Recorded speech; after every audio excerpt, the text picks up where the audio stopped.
ఈరోజు ఒక యూట్యూబర్ గురించి మాట్లాడుకుందాం. నందాస్ జర్నీ అని యూట్యూబరు. ఆ అబ్బాయి చక్కగా మంచి మంచి వీడియోలు పెడుతూ ఉంటాడు. కాశీయాత్రలు కానీ, కేదార్నాథ్ కానీ, ఇలా ఎక్కడికైనా విదేశాలు ట్రిప్పులు కానీ, ఎలా వెళ్ళాలి, ఎంత బడ్జెట్ అవుతుంది, ట్రావెల్స్ కానీ, హోటల్స్ కానీ, దర్శనం కానీ, ఏదైనా సరే ప్రతిదీ మనకి మంచి ఇన్ఫర్మేషన్ ఇస్తూ ఉంటాడు. అలాగే దేవాలయాలన్నీ కూడా చక్కగా చూపెడుతూ ఉంటాడు. ఎవరిని బూతులు తిట్టడు, ఎక్కడ ప్రమోషన్లు చేయడు. చక్కగా మంచి అబ్బాయి. 6 లక్షల మంది ఫాలోవర్స్ ఉన్నారు. మనలో ఉన్న వాళ్ళందరికీ కూడా తెలిసే ఉంటుంది. అయితే ఆ యూట్యూబర్ నిన్న ఒక వీడియో పెట్టాడు. వాళ్ళ కుటుంబ సభ్యుల మధ్యన ఇంట్లో ఏవో మరి ఆస్తి తగాదాలే ఉన్నాయో ఇంకా వేరే విషయాలు ఉన్నాయో తెలియదు, కానీ ఆ అబ్బాయి ఒక వీడియో పెట్టి మా కుటుంబ సభ్యులే నన్ను చంపాలని చూస్తున్నారు, మా సొంత మేనమామే నా ఛానల్ తీసేసుకుని తన కొడుకు ఇద్దామని చూస్తున్నాడు, నన్ను ఇబ్బందులు పెడుతున్నారు, నేను ఎక్కడికి వెళ్ళినా ఏ ఊరు వెళ్ళినా సరే నాకు స్లో పాయిజన్ ఇచ్చి నన్ను ఏదో రకంగా చంపేయాలని చూస్తున్నారని అంటూ వాళ్ళ కుటుంబ విషయాలను చెప్తూ ఒక వీడియో చేసి పెట్టాడు. ఆ వీడియో చూడగానే నాకు అనిపించింది, ఈ అబ్బాయి ఏదో డిప్రెషన్లో ఉన్నాడు, ఎవరో ఏదో చేస్తున్నారని భ్రమలో ఉండి ఈ రకంగా మాట్లాడుతున్నాడని నాకు అనిపించింది. నేను అక్కడ కామెంట్ కూడా పెట్టాను, ఇతనికి ఎవరన్నా సరే హెల్ప్ చేయండి, ఒక మంచి డాక్టర్ దగ్గరికి తీసుకువెళ్ళి కౌన్సిలింగ్ ఇప్పించండి అని నాలాగా చాలామంది కూడా కామెంట్లు పెట్టారు. ఈ అబ్బాయి చెప్పే విషయం చూస్తుంటే కుటుంబ సభ్యులే ఇలా చేస్తున్నారు అని అంటే మరి అవతల వాళ్ళు ఏం చెప్తారో అది కూడా మనం వినాలి. ఈ అబ్బాయి సైడ్ అంతా కూడా వాళ్ళ కుటుంబ సభ్యుల గురించే చెప్పాడు. మరి అవతల వాళ్ళ మేనమామ, వాళ్ళ తల్లి కానీ, వాళ్ళ కుటుంబ సభ్యులు కానీ మరి ఈ అబ్బాయి గురించి ఏం చెప్తారనేది అది వినకుండా ఈ అబ్బాయి చెప్పేదే నిజమని మనం అనుకోలేము. అయితే ఏదో డిప్రెషన్లో ఉన్నాడని మాత్రం నాకైతే అర్థమైంది. అబ్బాయి చెప్పేది ఏంటంటే, నేను ఇప్పుడు ప్రస్తుతం ఇల్లు వదిలేసి వచ్చాను, నన్ను మా వాళ్ళు చంపేయాలని చూస్తున్నారు, నా పాస్వర్డ్లు అన్నీ తెలుసుకున్నారు, నా ఛానల్ తీసేసుకోవాలని చూస్తున్నారు, ఇప్పుడు నేను అన్ని పాస్వర్డ్లన్నీ మార్చేశాను, బట్టలు తీసుకుని నేను వేరే బయటకు వచ్చేసి బతుకుతున్నాను, అక్కడ ఏమీ లేనని చెప్పారు. ఆ అబ్బాయి చెప్పిన విషయం ఏంటంటే, నేను మా అమ్మగారికి పుట్టాను, చిన్నప్పటి నుంచి నేను మా మేనమామ దగ్గర పెరిగాను, మా అమ్మతో నాకు ఎక్కువ అనుబంధం లేదు, మా మేనమామే నన్ను అన్ని పెంచడం వల్ల మా మేనమామే ఇంకా తండ్రిలాగా అన్నీ చూశాడు. అయితే మా మేనమామకు కూడా పిల్లలు ఉన్నారు, మా మేనమామ ఎప్పుడు కూడా నా మీద అతిగా ప్రేమ చూపించడం, నాన్ వెజ్లు అవన్నీ తీసుకొచ్చి వారంలో 4-5 రోజులు నాన్ వెజ్ అవి వండి పెట్టడం, శరీరానికి మంచిది, హెల్త్కి మంచిది అని అంటూ ఇలా పెట్టడం, అందులో స్లో పాయిజన్ ఏదో కలపడము, నాకు పెట్టే భోజనంలో కూడా ఏదో విషం కలపడము, ఇలాంటివన్నీ చేస్తున్నారని ఆ అబ్బాయి చెప్పుకుంటూ వచ్చాడు. మరి వాళ్ళ ఇంట్లో ఏం గొడవలు అనేది అర్థం కాలేదు, కానీ వాళ్ళ మేనమామ ఈ అబ్బాయి ఛానల్ తీసేసుకుని వాళ్ళ కొడుకు ఇచ్చేయాలి, ఈ అబ్బాయిని చంపేయాలని ఈ రకంగా చెప్తున్నాడు. మరి మీ అమ్మగారు ఉన్నారు కదా, మీ అమ్మగారు ఎందుకు పట్టించుకోవట్లేదని అందరంటే ఆ అబ్బాయి చెప్పే మాట ఏంటంటే, మా అమ్మకి నాకు చిన్నప్పటి నుంచి అంత అనుబంధం లేదు కాబట్టి మా అమ్మ కూడా ఎక్కువ వాళ్ళ మాటే వింటుంది, మా అమ్మ వాళ్ళ కంట్రోల్లోనే ఉంది, వాళ్ళు ఏం చెప్పినా సరే మా అమ్మ వాళ్ళ మాటే వింటుంది తప్ప నా మాట ఎక్కడ వినదని చెప్పేసి ఈ అబ్బాయి ఈ రకంగా చెప్పుకొచ్చాడు. మరి కన్న తల్లి కూడా మరి ఆ రకంగా ఎందుకు చేస్తుందో అర్థం కాలేదు. మరి తండ్రిలాగా పెంచిన ఈ మేనమామ మరి ఎంత స్వార్థంగా ఆలోచిస్తున్నాడో అర్థం కాలేదు. ఈ అబ్బాయి చెప్తున్నాడు, 4 నెలల నుంచి నాకు నెలకు 1,00,000 రూపాయలు వస్తుంది యూట్యూబ్ మీద, నా ఛానల్ కోసమే ఇదంతా చేస్తున్నారని ఆ అబ్బాయి చెప్తున్నాడు. ఇంకొకటి ఏంటంటే, నా మీద చెడుగా ప్రచారం చేస్తున్నాడు, వీడు వీడు పెళ్లి చేసుకున్నా వీడు దేనికి పనికిరాడు, వీడు కేదార్నాథ్ అక్కడికి వెళ్ళి అవయవాలు మార్చేసుకున్నాడు, వీడు దేనికి పనికిరాడు అని, పెళ్లికి పనికిరాడని, ఇలా రకరకాలుగా ఈ అబ్బాయి మీద నెగిటివ్గా అందరికీ కూడా ఈ రకంగా నా మీద బ్యాడ్గా ప్రచారం చేస్తున్నారు, అందుకే వాళ్ళు నాకు నచ్చలేదని ఈ అబ్బాయి చెప్తున్నాడు. కానీ అసలు విషయం అయితే ఏంటనేది అర్థం కావట్లేదు. కానీ మనం ఎప్పుడు కూడా ఒక సైడ్ చెప్పిన వాళ్ళ మాటే విని ఇదే నిజమని మనం ఎప్పుడు అనుకోకూడదు. అవతల వాళ్ళు ఏం చెప్తారో అది కూడా ఆలోచించాలి. కానీ ముందు మాత్రం ఆ అబ్బాయికి కౌన్సిలింగ్ మాత్రం చాలా అవసరం.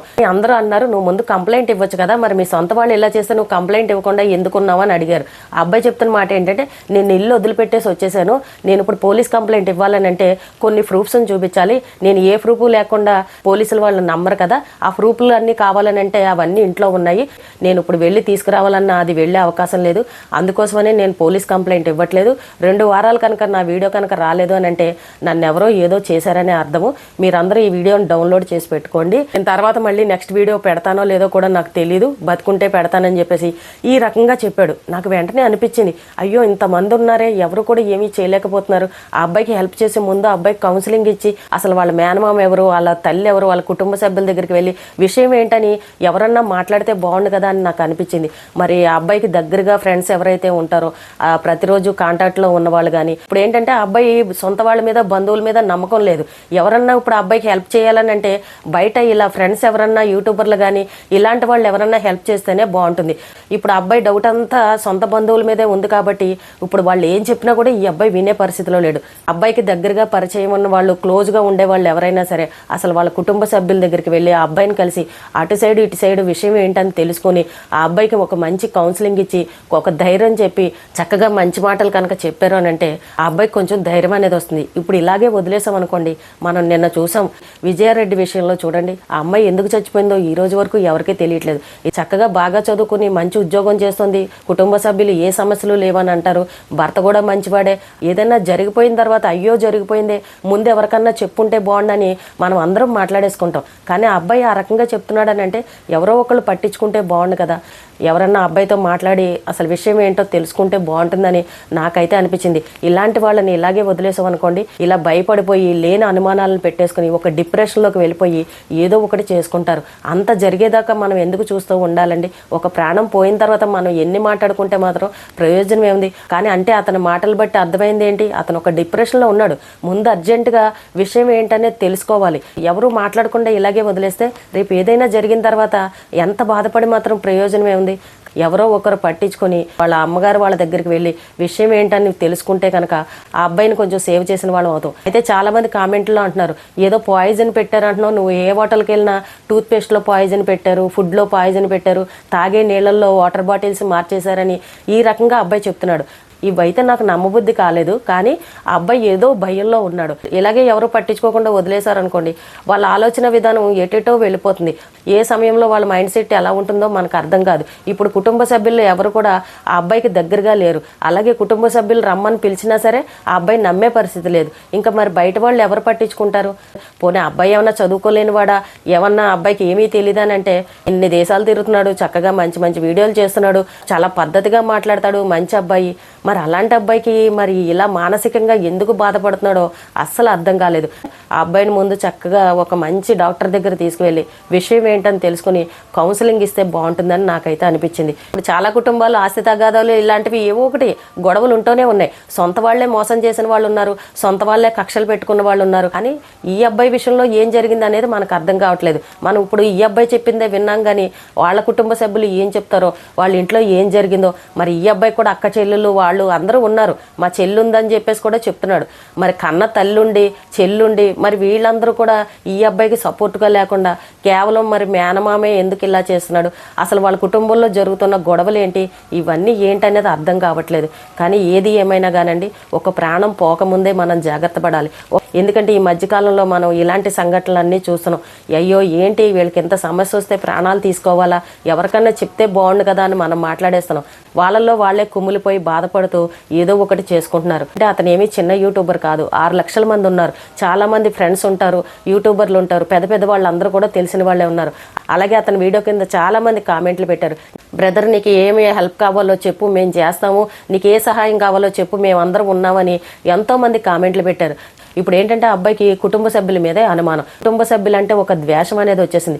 సరే మేనమామ అంటే మోసం చేశాడే అనుకుందాం, కానీ అక్కడ కన్న తల్లిని నమ్మట్లేదు, వాళ్ళ సొంత చెల్లెళ్ళు అక్క చెల్లెళ్ళు ఎవరైతే ఉంటారో వాళ్ళ మీద కూడా అతనికి నమ్మకం లేదు. ఎవరైనా సరే పట్టించుకుని ఆ అబ్బాయికి కొంచెం హెల్ప్ చేసి విషయం ఏంటని తెలుసుకుని అబ్బాయికి కొంచెం మంచి మాటలు చెప్పి ఆ అబ్బాయికి ఏ ట్రీట్మెంట్ అవసరం అవుతుందో అది చేయించి ఆ అబ్బాయి చేత పోలీస్ కంప్లైంట్ ఇప్పించి ఆ అబ్బాయికి ఒక మంచి కౌన్సిలింగ్ కనుక ఇప్పించారు అని అంటే ఆ అబ్బాయి చక్కగా సేవ్ అవుతాడు, మళ్ళీ తన మామూలు మనిషి అవుతాడు. ఇప్పుడు ఎంత డబ్బున్నా ఎంత సంపాదించినా మనసు సరిగ్గా లేదనుకోండి, ఇంకా మనం ఎంత సంపాదించి ఉపయోగం ఏముంటుంది? నిన్న విజయారెడ్డి విషయంలో చూసాం, ఆ అమ్మాయికి అన్నీ బాగున్నాయి, భర్త మంచివాడే, డబ్బు పరంగా ఏమీ లోట్లేదు, ముత్యాలాంటి పిల్లలు ఉన్నారు, అయినా అమ్మాయికి ఏం కష్టం వచ్చిందో అర్థం కాలేదు. ఇప్పుడు ఈ అబ్బాయి పరిస్థితి కూడా అంతే. ఇప్పుడు అబ్బాయి ఒంటరిగా ఉన్నాడు, కుటుంబ సభ్యులను ఎవరిని కూడా నమ్మట్లేదు. అబ్బాయి ఒంటరిగా ఉండడం వల్ల ఏమన్నా చేసుకునే అవకాశం కూడా ఉంది. ఎవరన్నా పట్టించుకొని ఆ అబ్బాయికి కొంచెం హెల్ప్ చేయండి, ముందు అర్జెంటుగా కౌన్సిలింగ్ ఇవ్వండి, ఆ అబ్బాయికి కొంచెం ధైర్యాన్ని ఇచ్చామనంటే ఒక ప్రాణం పోకుండా మనం కాపాడని వాళ్ళం అవుతాం. పాప మా అబ్బాయి వీడియో చూస్తే బాధ అనిపించింది. ఇప్పుడు మన కుటుంబ సభ్యులతోటి విభేదాలు ఉన్నాయనుకోండి, దూరంగా జరిగి వాళ్ళని వదిలేసి మన దారిని మనం బతకాలి. అంతేగాని ఇలా వాళ్ళ కోసం మనం అతిగా ఆలోచించి మన పనులను మానుకొని మనం డిప్రెషన్లోకి వెళ్ళిపోయి మనం ప్రాణాలు తీసుకొని ఇవన్నీ ఎందుకు చెప్పండి? ఎవరైనా సరేనండి కొంచెం హెల్ప్ చేయాలని అనుకున్న వాళ్ళు ఆ అబ్బాయితో మాట్లాడి కొంచెం మంచి కౌన్సిలింగ్ ఇవ్వండి. అసలు జరిగింది ఏంటో తెలుసుకుని ఆ అబ్బాయితో మాట్లాడి నీకేమీ కాదు, నువ్వు ధైర్యంగా ఉండు, మేము అందరం ఉన్నామని చక్కగా సపోర్ట్ కనుక ఇచ్చారని అంటే ఆ అబ్బాయి ధైర్యంగా ఉండగలుగుతాడు. ఎవరికి వాళ్ళే మనకెందుకులా అని వదిలేశారనుకోండి, ఇప్పుడు చూస్తున్నాం కదా ఏం జరుగుతున్నాయి. అతనికి దగ్గరగా ఉన్న వాళ్ళు ఎవరైనా సరే హెల్ప్ చేయాలని నేను మనస్ఫూర్తిగా కోరుకుంటున్నాను.